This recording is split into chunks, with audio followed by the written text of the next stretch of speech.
আসসালামু আলাইকুম সুপ্রিয় শিক্ষার্থী বন্ধুরা, সবাই কেমন আছো? আশা করি অনেক ভালো আছো। আমি আজকে জৈব যৌগের একটি চেইন অফ রিঅ্যাকশন দেখাবো। চেইন অফ রিঅ্যাকশন মানে হচ্ছে একটা বিক্রিয়া থেকে আমি আরেকটা কিভাবে প্রোডাকশন পেতে পারি, অথবা আরেকটা প্রোডাকশন থেকে কিভাবে আরেকটা বিক্রিয়া পেতে পারি, এরকম একটা বিক্রিয়া। তো খুবই চমৎকার একটা বিক্রিয়া, যারা এডমিশন টেস্টে পরীক্ষা দিবা তাদের জন্য এটা অনেক বেশি বেশি গুরুত্বপূর্ণ। তো ফার্স্ট অফ অল আমি একটা লাইন লিখেছি, এটা এটা এটা হচ্ছে একটি অ্যালকোহল, আর এটা হচ্ছে ফসফরাস পেন্টাহ্যালাইড। তো আমরা এই অ্যালকোহল থেকে অ্যালকোহলের সাথে যদি আমি ফসফরাস পেন্টাহ্যালাইড লাইক ফসফরাস পেন্টাক্লোরাইড দেই, তাহলে দেখবো আমরা একটা অ্যালকাইল হ্যালাইড পাবো। তো এই বিক্রিয়াটা খুব চমৎকার ভাবে তুমি মনে রাখতে পারো। লাইক তুমি এইভাবে লিখো ROH। তো কি করবা, এই যে এখানে এক্স আছে 5টা, ওটা আছে 5টা, তো একটা এক্স এর সাথে দিয়ে দিবা, তাহলে একটা এক্স এর সাথে চলে গেল, আরেকটা এক্স এই এইচ এর সাথে দিয়ে দিবা, তাহলে এইচ এর সাথে আরেকটা এক্স চলে গেল। তো থাকে কয়টা এখানে এক্স? 3টা থাকে। তাহলে এই 3টা আর এখানে অক্সিজেন আছে, তাহলে POX3। ঠিক আছে, তাহলে আলটিমেটলি আমাদের উদ্দেশ্য হচ্ছে আর এক্স তৈরি করা। তাহলে আমরা কিন্তু এই যে অ্যালকোহল থেকে আমরা কিন্তু ফসফরাস পেন্টাহ্যালাইড যোগ করে একটা অ্যালকাইল হ্যালাইড পাইলাম। Okay fine. এখন এই অ্যালকাইল হ্যালাইডটার সাথে আমি পটাশিয়াম সায়ানাইড যুক্ত করি। এই বিক্রিয়াটা খুবই সিম্পল। পটাশিয়াম কি করবে, হ্যালোজেনের সাথে আলাদা হয়ে যাবে আর অ্যালকাইল সায়ানাইড তৈরি করবে। ঠিক আছে, তো এই যে অ্যালকাইল সায়ানাইড, এটা কিন্তু একটা খুবই খুবই গুরুত্বপূর্ণ একটা বিক্রিয়া জৈব যৌগের ক্ষেত্রে। কারণ কখনো যদি তোমার মনে হয় যে তুমি কার্বন সংখ্যা বৃদ্ধি করবা, তখন তুমি পটাশিয়াম সায়ানাইড যুক্ত করে দাও অ্যালকাইল হ্যালাইডের সাথে, তাহলে কার্বন সংখ্যা কিন্তু তোমার বৃদ্ধি পাবে। ঠিক আছে, এটাকে বলা হয় জৈব যৌগের মধ্যে আরোহ পদ্ধতি। তো ওইটা নিয়ে আমি আরেকদিন কথা বলবো। এখন দেখো, এই যে অ্যালকাইল সায়ানাইড যে আছে, সেই অ্যালকাইল সায়ানাইডকে তুমি যদি জারিত করো, জার্মান অক্সিজেন দ্বারা আমরা জানি জারিত করা হয়, জারিত করা করো, তাহলে তুমি পাবা একটা অ্যামাইড। ঠিক আছে, তোমরা জানো একটা অ্যামিনের একটা মানে কি বলে সহজাতক হচ্ছে কি একটা অ্যামাইড।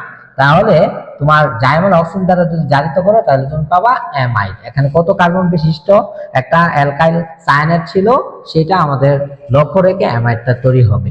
আবার তুমি যদি এই অ্যালকাইল সায়ানাইডটাকে তুমি বিচারিত করো জার্মান হাইড্রোজেন দ্বারা, তাহলে পাবা 1 ডিগ্রি অ্যামিন। আমরা জানি 1 ডিগ্রি অ্যামিন মানে অ্যামিনটা আসে হচ্ছে মূলত অ্যামোনিয়া থেকে। অ্যামোনিয়া যদি একটা হাইড্রোজেন রিপ্লেস হয় একটা আর দ্বারা, তাহলে এইটা হয় NH2। ঠিক আছে, এই যে RNH2 এইটাকেই বলা হয় 1 ডিগ্রি অ্যামিন। মানে নাইট্রোজেনের সাথে যতগুলা অ্যালকাইল মূলক যুক্ত থাকবে তার উপর ভিত্তি করে 1 ডিগ্রি, 2 ডিগ্রি, 3 ডিগ্রি অ্যামিন হয়। যদি দুইটা আর থাকে, আরেকটা হাইড্রোজেন রিপ্লেস করে, তাহলে 2 ডিগ্রি হবে।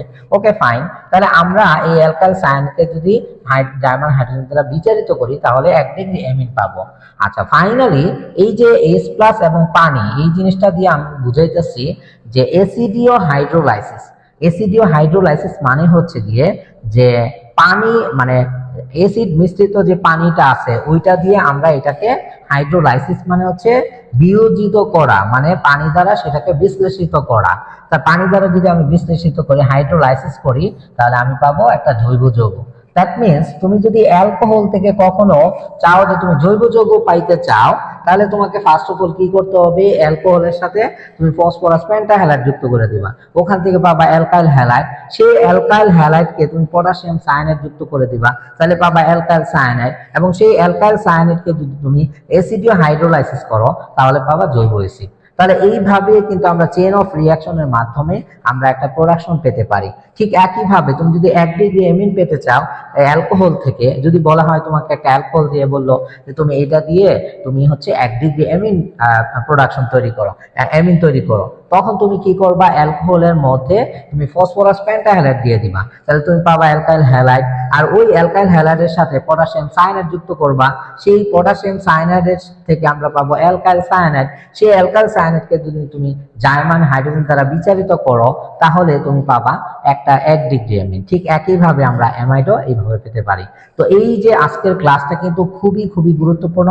যারা জৈব যৌগের ছোট ছোট টার্ম নিয়ে কাজ করতে চাও, ছোট ছোট টার্মগুলো মনে রাখতে চাও, আমার ক্লাসগুলো একটু ফলো দিয়ে রাখো, আমার পেজটা ফলো দিয়ে রাখো, তাহলে এখান থেকে অনেক উপকৃত জিনিসগুলি তুমি এখান থেকে পাবা। ধন্যবাদ সবাইকে। আসসালামু আলাইকুম।